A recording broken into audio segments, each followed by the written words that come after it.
Hi friends, అందరు బాగున్నారా? నేనైతే బాగున్నా. ఈరోజు మా ఆయనకు లివర్ తీసుకురమ్మంటే చికెన్ తెచ్చిండు. ఎక్కడ అడిగినా లేదని చెప్పిరంట, అందుకనే కేజీ చికెన్ తెచ్చిండు. ఫస్ట్ ఆనియన్స్ పచ్చిమిర్చి వేయించుకున్న తర్వాత చికెన్ వేసుకోవాలి. ఒక పొయ్యి మీద చికెన్ కర్రీ, ఇంకొక పొయ్యి మీద వైట్ రైస్. జొన్న రొట్టెలు మార్నింగే చేస్తుందండి మా అత్తమ్మ.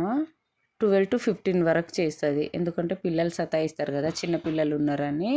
చికెన్ కర్రీలో లాస్ట్కి జొన్నపిండి మరియు మసాలా అంటే లవంగాలు, ఇలాచి, మళ్ళీ ధనియాలు మనమే మిక్సీ పట్టుకున్నది, ఘాటుగా ఉంటుంది కాబట్టి కొంచెమే వేసుకోవాలి.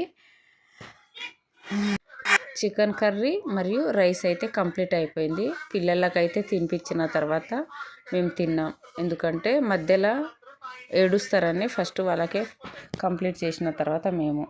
చికెన్ కర్రీ, జొన్న రొట్టెలు, ఆ టేస్టే వేరండి.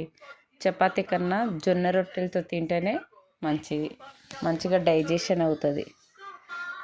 కూల్ డ్రింక్ కూడా ఉండాలి కదా చికెన్తో పాటు, అందుకనే థమ్స్ అప్ తెచ్చుకున్నాం.